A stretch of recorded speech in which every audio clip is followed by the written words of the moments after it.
between the hidden and forgotten, a slipstream caught between realities, a secret museum of the esoteric, the private library of shadows, all taking place in a world forged from mystery and caught between logic and myth.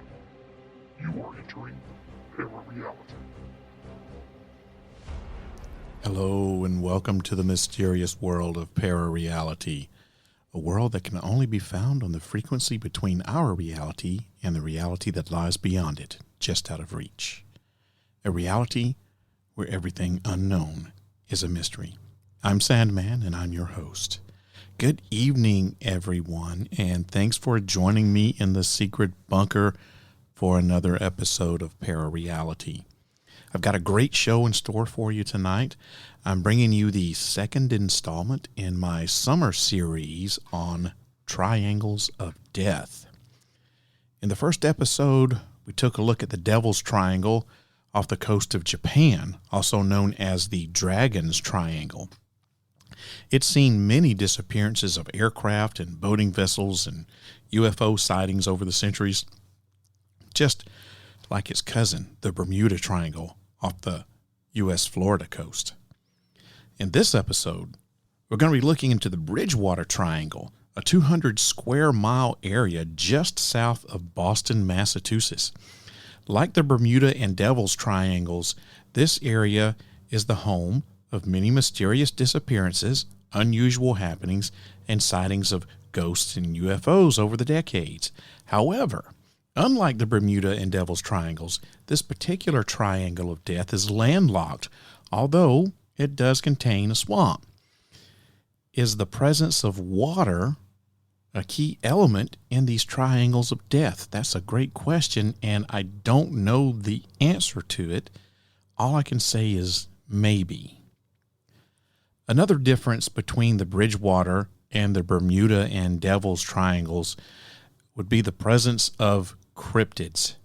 As a matter of fact, just about anything that you want to be in the Bridgewater Triangle is in there. If you're into zombies, there are stories about zombies. If you're into Bigfoot, there's Bigfoot. He's in there. If you're into pukwudgies, they're all over the place in the Bridgewater Triangle. If you're into ghosts, you've got it. UFOs, black helicopters, they're all there. And to learn more, you'll have to tune in, and find out. Hey guys, are you a Star Wars fan? Have you ever wanted to own your own lightsaber but found they were just too expensive or the affordable ones were too cheap of a quality? Well, I've got the solution for you. Saber Masters is the perfect blend of affordability and quality. I actually own a couple of these lightsabers and I can testify as to just how good they really are. The hilts are made from high-grade aircraft aluminum and include a polycarbonate blade with infinite color choices for you to choose from, giving you the perfect accessory to your Jedi or Sith cosplay. You also get 16 sound fonts and 3 volume levels. Have the ultimate saber duel with flash on clash, blaster sound, lock-up loop, and many more sound effects. Your lightsaber will come with a free 1-year warranty and 3-day quick shipping. Whether you're a Padawan learner picking up your first saber or a Jedi Master expanding your collection, each Saber Master is a masterful recreation of the real deal. With Saber Masters, you're not only just buying a piece of merchandise, you're claiming a slice of the Star Wars universe for yourself. Order yours today by going to sabermasters.com and using the code SEAN21196 for $10 off your first order. Once again, that's SEAN21196. Sean is spelled S-E-A-N.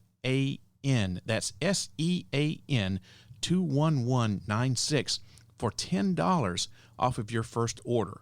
Or you can go to my website, parareality.com, click on the Partnerships tab, and complete your order from there. But don't forget to use the code SEAN21196 for $10 off your first order. That code once again is SEAN21196 for $10 off your first order. Now it's time for some fan mail. In regards to the Yuba County 5 series that I did a couple of years ago, I've gotten, here lately, I've gotten several people that have commented on that and have been listening to it. I guess since I've joined Evergreen, people have started getting my catalog of podcast episodes and been listening to them. And the Yuba County 5 was a series. It was my summer series that I did a couple of years ago. And I had a guy by the name of Zach Castle, 9521, that wrote in basically saying how stupid all of my theories and everything were, and that he'd never heard of them because he'd been researching this for such a long time, and that he was acting like he was some sort of expert, that he'd never heard of any of these theories. So I actually have another person who listened to that and listened to this episode listens to the podcast and wrote in. This comes from Groove Holmes 79, and this is his response to Zach Castle 9521, and he writes, "What? They absolutely did not get lost. This guy is clearly the one not informed here. I have heard every single one of these theories," and that's talking about the ones that I had brought up. And he goes on to say, "Perhaps he should not comment. Joe Shawns could not have run into the boys in Chico at the game or at Bears Market. There are witnesses stating he was at the Mountain House bar at 5 to 6 p.m., and he was later witnessed on the mountain later that night. It would not have been possible to be in Chico. It's confirmed in Tony Wright's new book, Things Aren't Right, about the Yuba 5. He had access to all of the police files to research it. It's an excellent book. You should read it." Well, thank you, Groove Holmes 79, for your comments and for kind of coming to my defense. I appreciate that. I think that Zach Castle is definitely not well informed if he's never heard of any of the theories that were in that series on the Yuba County 5 that I did. And even though I said in my reply to him that if you're not a conspiracy theorist, you probably haven't heard of those theories, that's not really true. Just doing a simple Google search, that'll bring up not only news reports, but all kinds of conspiracy theories surrounding these men, podcasts and all that kinds of stuff. So his research is definitely extremely selective or just out of date. There are so many conflicting stories about this whole thing, but you may be right about one thing, though. If Shawns was on the mountain that night, then he definitely couldn't have been in Chico. But there's people that, there's maybe some conflicting evidence to that.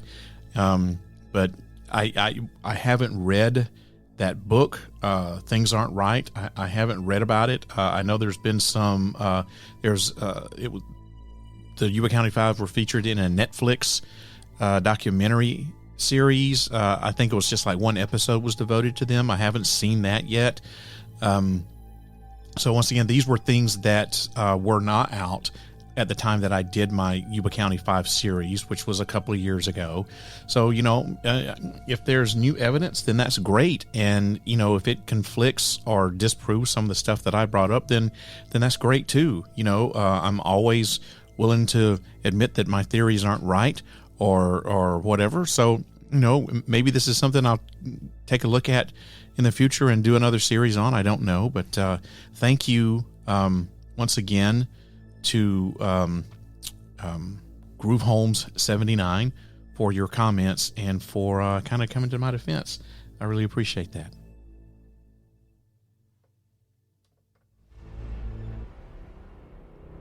Parareality is a proud member of the Evergreen Podcast Network. For more information or to check out other shows on the network, please visit evergreenpodcast.com.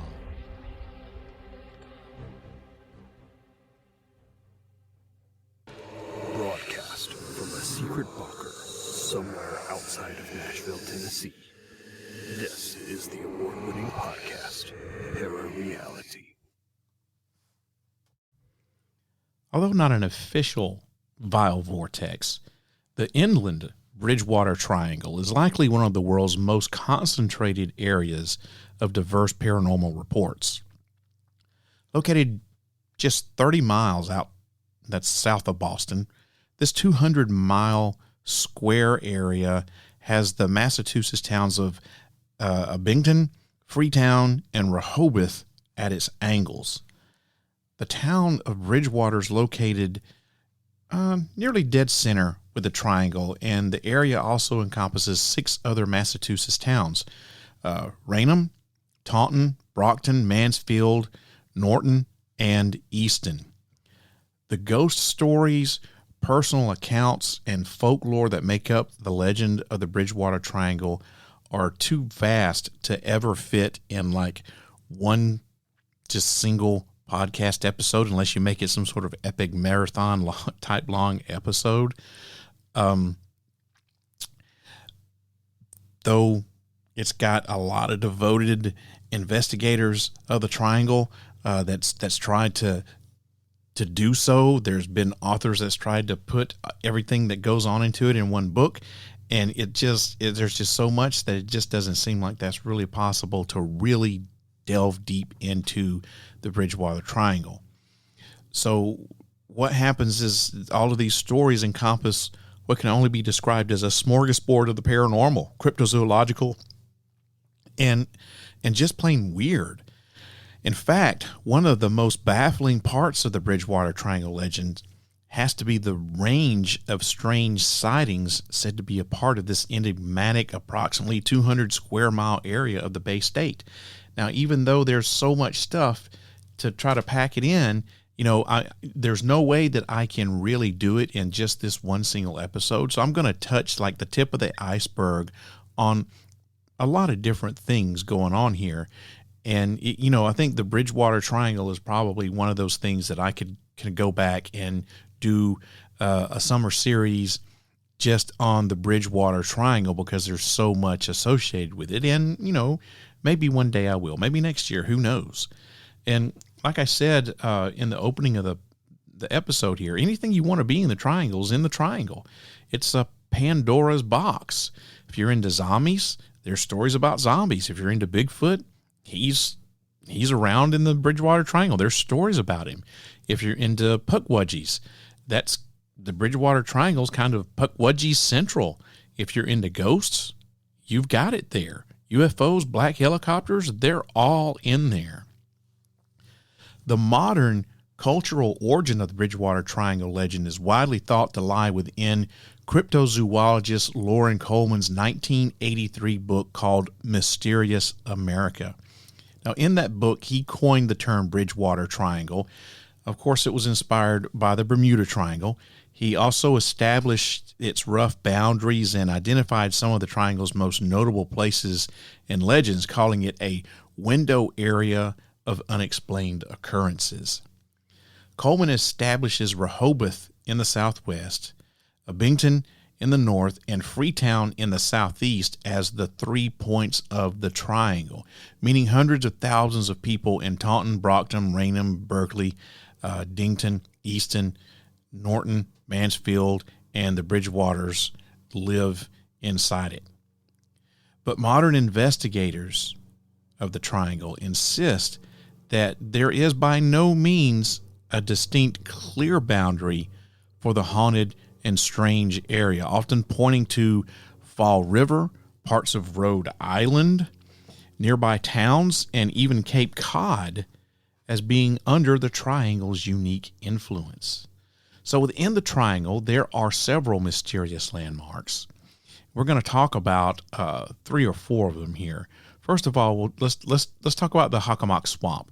Now, also in the opening of this episode, I said that even though the Bridgewater Triangle is landlocked, it does have water in it. And, the Bermuda Triangle, then the Devil's Triangle, most of the, I think,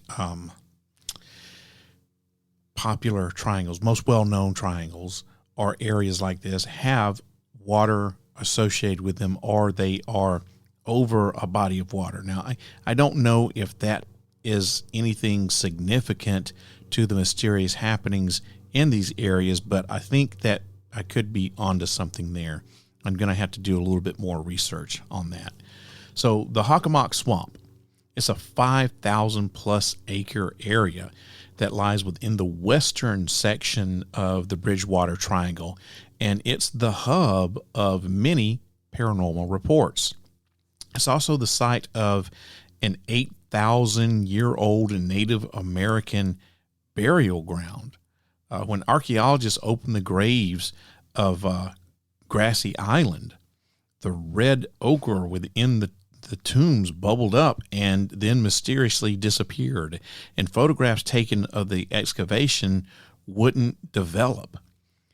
And the swamp remains shrouded in superstition. As a matter of fact, it's called the place where spirits dwell by the Wampanoag tribe of the Native American Algonquin Nation.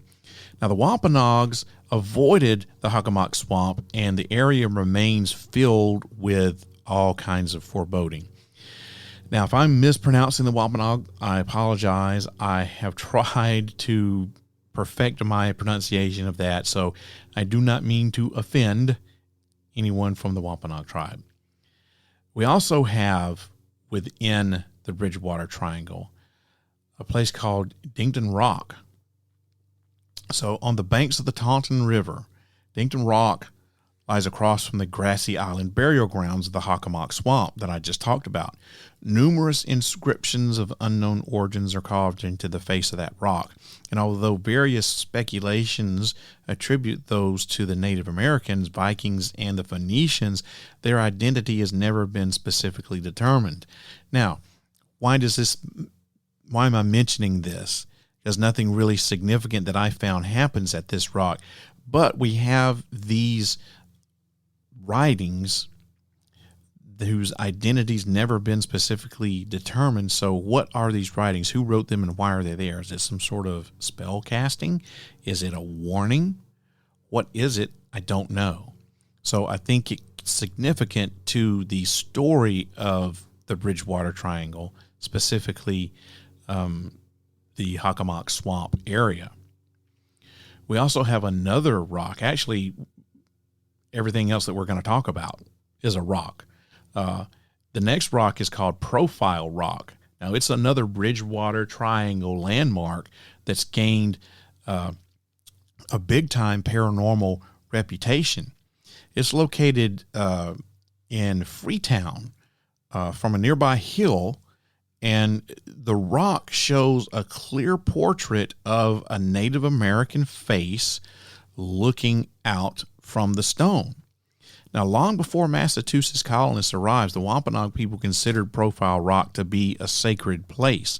Local legends claim that Native American ghost dancers in warrior dress dance around Profile Rock to this very day. And according to legend, this is the site where Wampanoag historical figure Anawan received the lost wampum belt from Philip, the first peace treaty made between the native people in America. And belts of these types were considered to be powerful spiritual charms.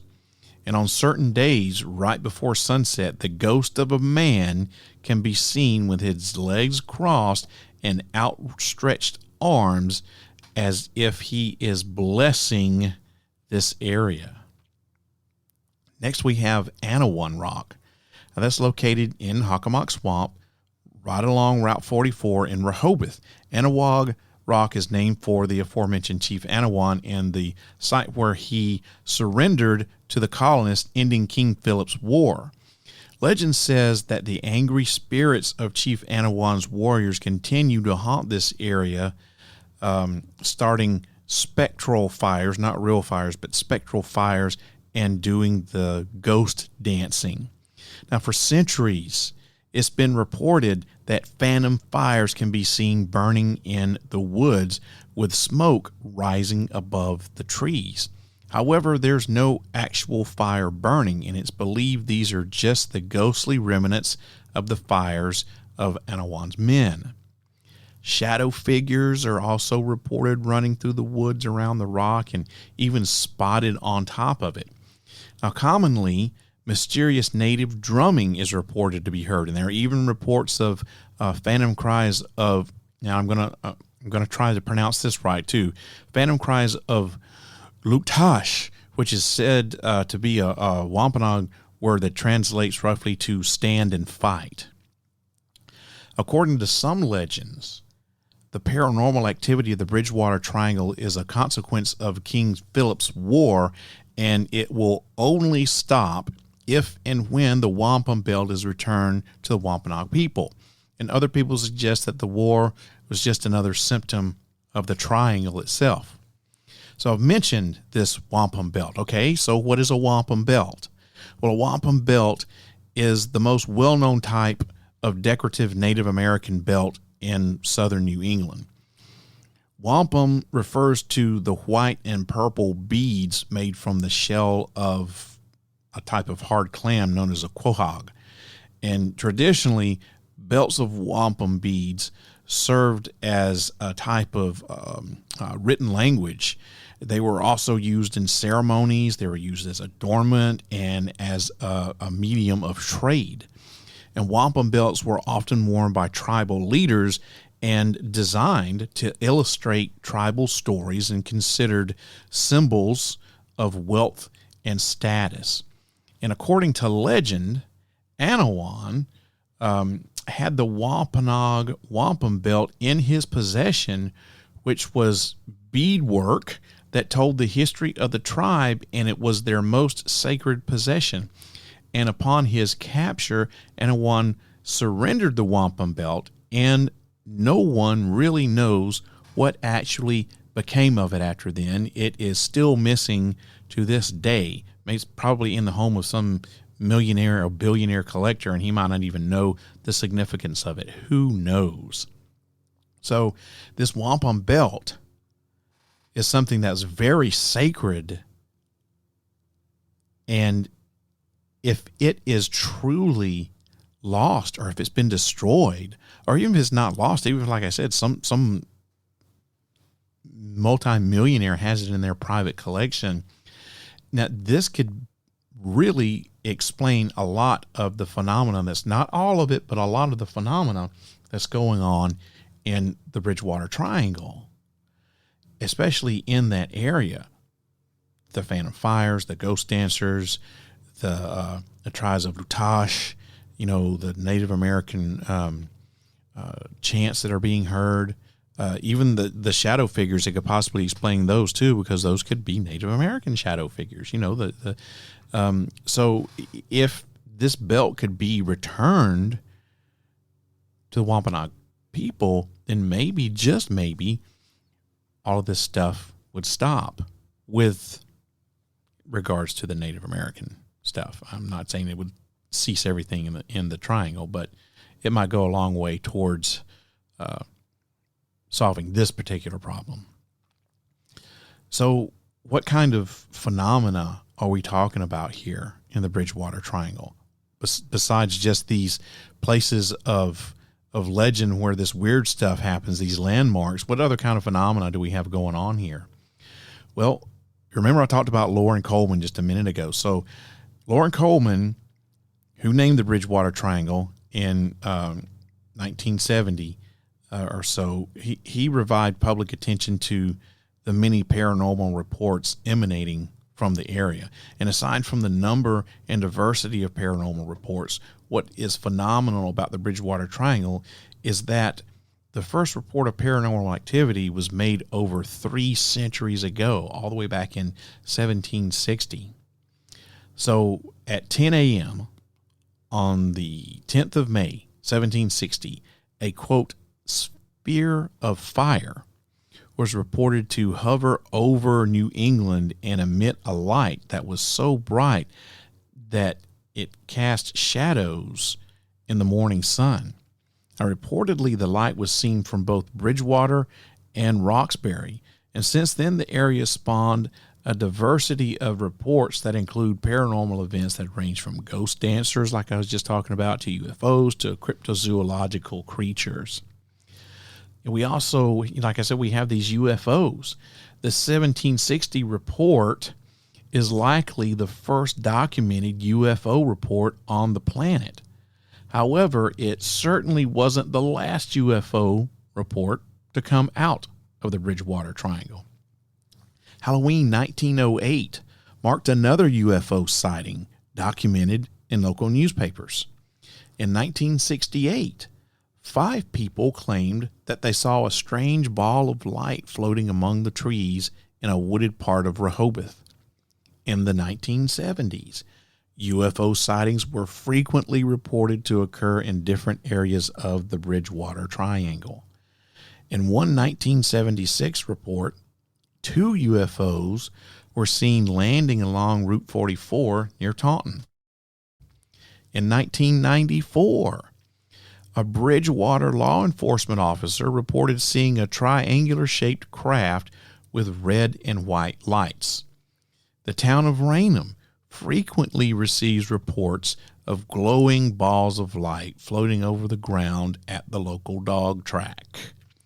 So, are these UFOs? What are these mysterious lights? Ball lightning?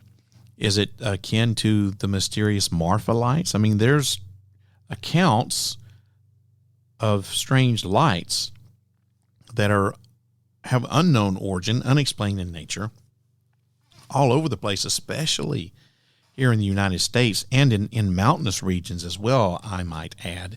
So are these mysterious lights just that? Is it part of the mysterious light phenomenon, or could it be ball lightning? Well, I think ball lightning is something that's extremely rare, and it can't be the one and only explanation for all of these lights of mysterious origins. Are they UFOs? Is this coming from, outer space somewhere? Well, to be a UFO doesn't necessarily mean it has to be an alien craft, right? It just means that there's something in the air. We can't identify what it is. Therefore, it is unknown. So it is a unidentified flying object. Or, as we like to say these days, UAP, unidentified aerial phenomena, which is really all-encompassing of things that are flying in the air. When I think of UFO, I think of an alien spacecraft, to be honest with you. But when I hear the term UAP, that to me encompasses more than just a UFO, more than just a flying saucer or something like that. That encompasses more things like, these mysterious lights. The rod phenomena that was made famous, or maybe I should even say discovered by researcher Jose Escamilla. UAP is more, and it's more of an all-encompassing term. So maybe instead of saying that there are Bridgewater Triangle UFOs, I think maybe the more appropriate term to say is that there are a lot of UAPs throughout the Bridgewater Triangle. And in addition to UAPs, there's also lots of mysterious creatures. Cryptozoological sightings are numerous and varied in the Bridgewater Triangle.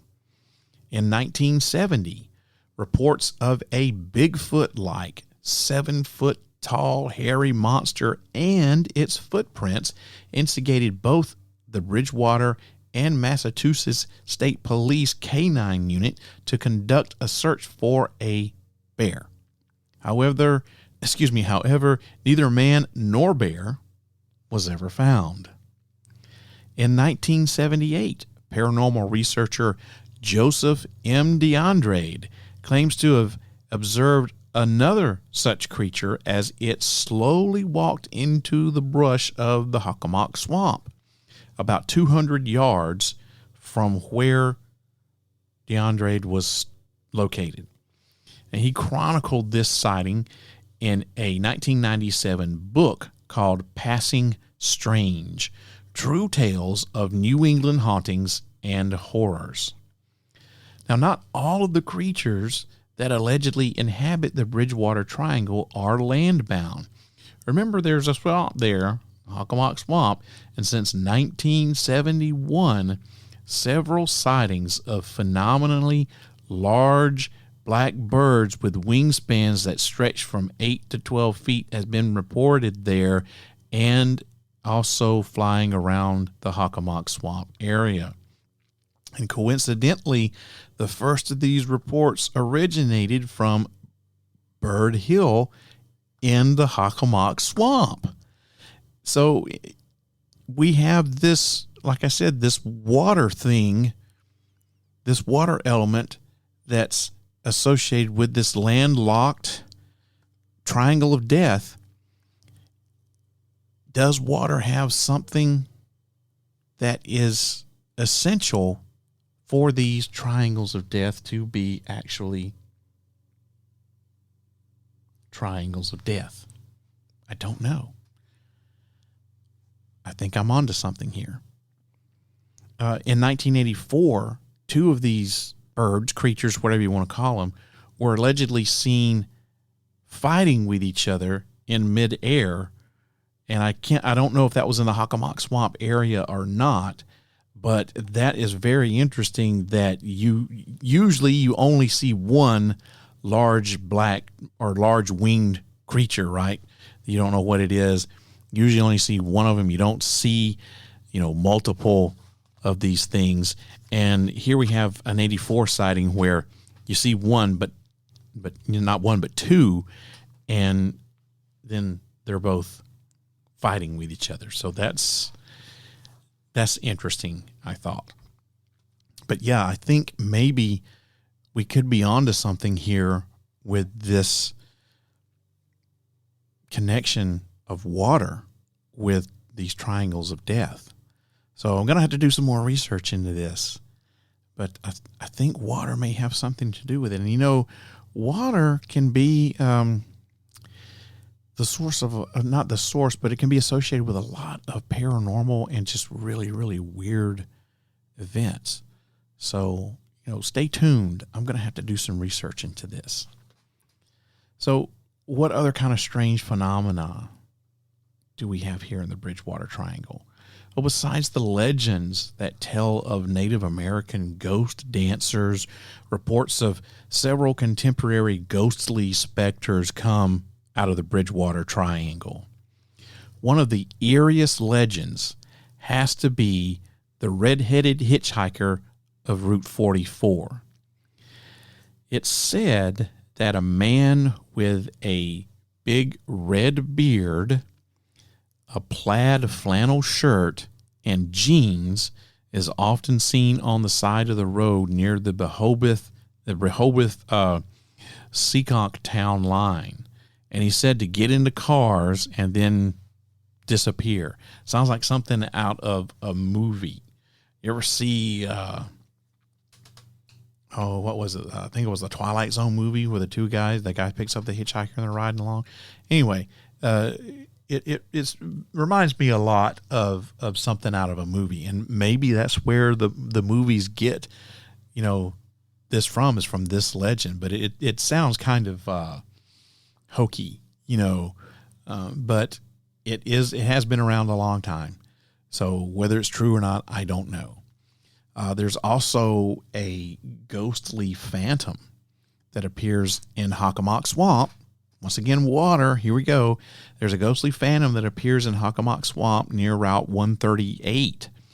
Now, the word Hockomock in the Algonquin language means, get this, place where spirits dwell. And it's closely related to Hobokmock, Hobomok, Hobokmock, the spirit of death and disease in the Wampanoag mythology. Now, composed of dead human souls, the swamp was a perfect place for Hobokmock to manifest and for the native inhabitants to connect with their ancestors. I've talked some about King Philip's War, and during King Philip's War in the 1670s, the swamp was used as a strategic base of operations and a natural fortress by the Wampanoag forces against their conflict with the English settlers, and rival tribes who called the area the Devil's Swamp. Kind of reminds you of the Devil's Triangle, doesn't it? We're talking about a triangle. There's lots of connections here. So the war was devastating for the Wampanoag and their allies, with much of the population decimated or enslaved, unfortunately, leading to speculation that the area's dark history might be the reason for the swamp's allegedly strong paranormal activity. Now, within the swamp, one of the biggest areas of activity, I'm going to screw this name up again, and I'm sorry. One of the biggest areas of activity within the swamp is around Lake, I'm going to try it, Nippakonect in Bridgewater. Now, around the lake, people have spotted everything from Bigfoot to those aforementioned giant birds and giant snakes. They've even seen phantom fires from across the lake. Those are particularly very common, as well as mysterious lights, spook lights, if you will, and the sound of phantom drum beats. And some people have even reported seeing full-bodied apparitions. Local legends say that if you want to experience Bridgewater Triangle weirdness to its maximum effect, that this is a must visit, because anything could happen. So go to Lake Nippakonect within the Hockomock Swamp area, and you can probably see just about anything and everything, according to local legend. I mentioned Freetown a couple of times. Another legend comes from there. It's a ghostly trucker, and it's rumored that there's a ghostly trucker that speeds along the winding Coppacut Road, blaring his horn and threatening passing motorists. Freetown State Forest has perhaps the darkest reputation out of them all, and much of this is apparently due to its ties to horrifying true crime stories. Retired Freetown Detective Sergeant Alan Alves said that he witnessed evidence of regular satanic cult activities in the forest for 15 to 20 years, starting in the late 1970s and continued into the early 90s. He said that he and other officers would regularly find animals that appeared to be sacrificed ritualistically with no blood in the animal, or no blood to be found on the scene either.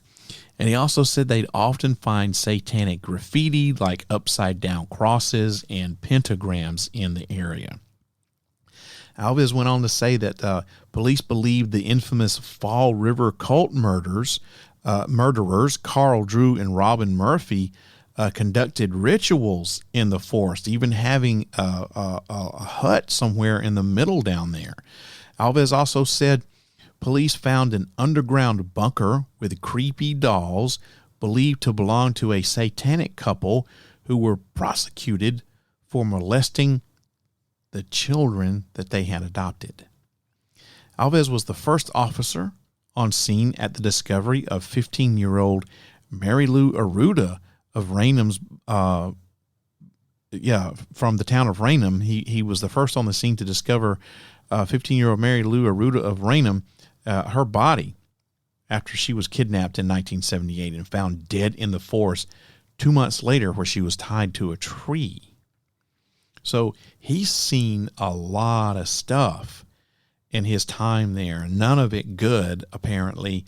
All of it having to do with death, whether it's death of a human being or death of a animal. There's sacrifices, there's murder, there's all kinds of stuff that has been associated there. And who knows, there's probably a ton of bodies buried out there in that swamp that people haven't found yet. So, there's a lot going on there. If there's a place that's got that many restless souls in it, it's no wonder that place has a lot of paranormal activity and is creepy as hell. Another area with a dark reputation is Assonet Ledge, the site of a lot of suicides. Now, this is a place where people who have never even considered harming themselves at all are said to get the sudden urge to jump while they're visiting. And many people believe that the forest exerts some sort of dark influence that drives people to end their lives. So they've had, I don't know how many people who have jumped off of this ledge and killed themselves or injured themselves severely. And there's been, I don't know how many of those that were like, I don't know why I did it. I didn't go out there to kill myself. I wasn't thinking that, I'm going to kill myself or anything of that nature. So that's an area that I personally would not like to visit. I don't want to go to Assonet Ledge if I go to the Bridgewater Triangle. I'll hang out at the lake in Hockomock Swamp. I'll hang out there all day, but I don't want to go to Assonet Ledge. I'll even go to the forest there where the Fall River cult murders happened. I won't, I don't have anything to do. I'll go to all these satanic things, but I don't want to go to a rock where I may get the urge to jump off and kill myself. I love myself too much. I don't want to do that. So that to me is one of the scariest things about this whole thing, is that there could be a place out there that whatever dark forces are going on out there could take over your mind, I guess, for lack of a better term. Could take over your mind and make you jump to your death, or try to make you jump to your death. I find that absolutely disturbing and frightening. If you want to kill yourself, that's one thing. If you think that things in your life are so bad that, the best thing for you to do is to end it all. Well, number one, I could think of ways that would be less violent and much easier way to go than to jump off of something, I guess it wouldn't hurt. I guess it would be over instantaneously if you jumped high enough and landed just right. But I don't know how high this ledge is. But it's high enough to, people jump off of it, it can kill them, but it's also low enough that some people don't die. And I can't think of anything worse than trying to kill yourself and jumping off a ledge, and then, you're screwed up. You don't die, and you're physically disabled, handicapped, paralyzed, for the rest of your life. That to me is worse than death. Imagine if you tried to kill yourself and you jumped off the ledge and you didn't die, but now you're a quadriplegic. So now you can't kill yourself because you can't move any of your limbs, and you have to lay there in a freaking bed, not being able to move or basically feel anything for the rest of your life. And there's all kinds of complications that come with being a quadriplegic, right? You can't move, so there's all kinds of problems with respiratory issues. You get sick a lot. You can catch pneumonia that can kill you. Just all kinds of stuff that are associated with that. Man, that's just like torture. So that's one of the reasons why that I think scares me, is that, I go out there, I'm not thinking about killing myself, and then all of a sudden I get this urge to jump, and I jump, and now I'm a quadriplegic and I'm screwed for the rest of my life. That's just terrifying to me. So before I run out of time, and I've got some time left here, but in conclusion, since Lauren Coleman's introduction of the Bridgewater Triangle to the world, a select group of paranormal investigators and enthusiasts have stepped up to record and investigate as many strange occurrences as possible, and in doing so, continue the story of the Triangle. Most have their own websites devoted to their findings and their adventures into the Triangle, but none have any definitive answers as to what's going on there. And I'm not trying to give you a definitive answer here just by this 1 hour long podcast and just touching the tip of the iceberg of all this stuff. It's like trying to solve a mystery that doesn't want to be solved. We're never going to find the answer, but we are going to find a lot of clues. So what's going on in the Bridgewater Triangle? There is, of course, what perhaps most skeptics believe, which is that it's because the region has been defined as strange, that people are automatically attributing things that could be easily explained as paranormal, because there's a heightened sense of awareness living there. In other words, you hear something crashing in the woods, and it could be a deer, but everyone's minds go to Bigfoot because they're living in the Bridgewater Triangle, right? But others who've dedicated their time to investigating the Bridgewater Triangle are convinced there's something more going on. Some believe it goes all the way back to King Philip's War, a war between the English settlers and the Native Americans in the mid-1670s. The bloodiest war per capita in U.S. history. It took place largely within the Bridgewater Triangle region and ended with the Wampanoag chief being hung, beheaded, drawn, and quartered, and his head displayed on a pike for 200 years at Plymouth Colony. That's a long time for your head to be displayed on a pike. Sure, there's not much left of it at the end of that. And you've probably heard the trope of the quote-unquote unfinished business. The unfinished business really has nothing to do with the dead, but it has everything to do with the living instead. We don't like people getting away with murder, even if it happened a long time ago. So there's this nagging feeling that that's exactly what happened in this area. There's a lot of murder. Remember, with all the satanic rituals and stuff, with all that stuff that happened with the King Philip's War, there's a lot of death and murder that happened in the area. So there's, this feeling, I think, that by a lot of people, that there's a lot of unfinished business with people's lives that, abruptly ended there in the Bridgewater Triangle area.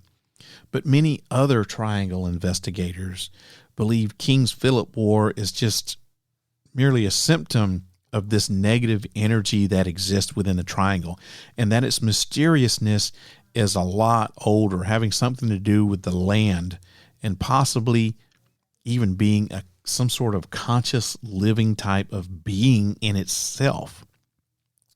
Maybe it's a window area. Now, there are these areas all over the world that are nicknamed window areas. Now, these are locations that seem to be like a tear in the veil to other realities. Or maybe it's a thing and not just a location. Maybe it's not simply a random place on a map. Maybe it's a living, breathing thing that has a hunger and a dark side to it. And it has to feed on maybe our fear and our negativity. Maybe even our very lives or our souls themselves. Hence, it's driving these people to jump off a ledge and commit suicide. But whatever you believe, the Bridgewater Triangle is just a step out of the door for anyone living in southeastern Massachusetts. And when you see something strange, you might just wonder if it was something more than it seemed. Well, that about does it for the night. Thank you for listening to this second installment of my summer series on triangles of death. But before I leave, there are a couple of more things that I want to talk to you about. A little something about me that you might not know is that I like to camp. I grew up going camping and fishing in southeast Alabama, and I used to do it all the time. After I got married, though, I found out that my wife doesn't really enjoy it so much. She appreciates the finer things in life, like a comfortable bed, air conditioning, and a hot shower. So as you can guess, we don't do a lot of camping. But all that changed whenever I found the getaway cabins. The getaway cabins are the best of both worlds. Think glamping. What you'll get with the getaway cabins is the equivalent of a tiny home. They're around 200 square feet, and they have everything you need for a comfortable stay in the woods. You'll have plenty of power, heat, and air conditioning, a stocked kitchen, a table, 1 or 2 very comfortable queen beds, and a bathroom with hot water. They also have a picnic table and fire pit, complete with everything you'll need to start a fire and do some outdoor open flame cooking. You can relax and unplug from the hustle and bustle of everyday life because there's no TV and there's usually no cell phone service because of the remote location. But don't worry, there's plenty to do because the cabins are usually located close to a state park, and they also have plenty of hiking trails. They're also pet friendly, so bring your pooch with you. My wife and I have stayed at the getaway cabins in Moss, Tennessee a couple of times, and we've had a great time while we were there. The getaway cabins are perfect for long weekends when you just need to unplug from it all. They have locations all over the country, so book your stay today. All you have to do is go to parareality.com and click on the Partnerships tab. There you'll find a link to click on and enjoy a $25 discount off your first stay. Be sure to check out their packages and discount rates for military and medical professionals as well. Once again, go to parareality.com and click on the Partnerships tab to find the link for $25 off of your first stay at the Getaway Cabins. For more information, go to getaway.house. That's GETAWAY.house. If you'd like to leave a comment about tonight's episode of Parareality, have an idea for a topic you'd like me to cover, or a story you'd like to tell, send me an email, sandman@parareality.com, or call the Secret Bunker at 615-692-1170 and leave me a message. Don't forget that by leaving me your message, you're giving me permission to play your comment back on the podcast. Also, don't forget to follow Parareality on social media. You can find the podcast on Facebook by looking for sandman.parareality, or you can also follow me on Twitter and Instagram under the username @ParaRealRadio. You can also find Parareality on YouTube under the username Parareality1. That's Parareality with the number 1 out behind it. Parareality.com is the home of the podcast on the web, and it's also where you can find paranormal news from all around the world in the Para News section. And you can listen to past episodes in the archives section, all for the price of absolutely nothing. If you'd like to support the podcast, you can buy yourself some swag in the official Parareality shop while you're there. You can also support the podcast for free by leaving me a 3-star or better review on whatever podcast app you're listening on. Your reviews help the podcast to grow and reach even more people, and I would appreciate it very much. I'd love to hear from you guys, so send me those emails. Thank you. Hope that you enjoyed tonight's episode of Parareality. The next episode is going to drop on August the 2nd at 8 o'clock p.m. Central U.S. time, where I'm going to be winding out my Triangles of Death summer series. So make sure you tune in, and find out. I'm not going to tell you what the last one's going to be. You're going to have to wait. Everybody, I hope that this podcast opens up your mind to new ways of thinking, expands your consciousness, and produces a change in the way you see the world. If you wish to change, you must lift the veil of ignorance that has been cast over your eyes. Only then will you see the true power of the universe. Hope that you have a wonderful evening, a great weekend, and I will see you guys again in 2 weeks. Good night, everybody. If you wish to change, you must first lift the veil of ignorance that has been cast over your eyes. Only then will you see the true power of the universe.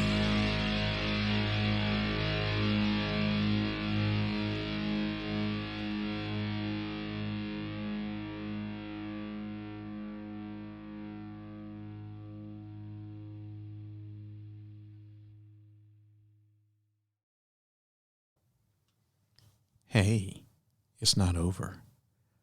Thanks for sticking around. I got something to tell you. Do you want to be a member of the Secret Sanctum? Well, if you do, there's only one way to do that. Somewhere on parareality.com is a link hidden in my website. And if you can find that link and click on it, you'll be granted access to the secret bunker, and you'll become a member of the Secret Sanctum. It's 100% free. It's not going to cost you anything. And once you become a member, you'll have access to some secret audio files and secret documents, some of which are exclusive only to Parareality and the members of the Secret Sanctum. You'll also get a free Parareality Secret Sanctum t-shirt. Just fill out the form and let me know what size you are, where you're located in your name, and I'll get that right out to you. So if you want to be a member of the Parareality Secret Sanctum and have access to the secret bunker, find the link.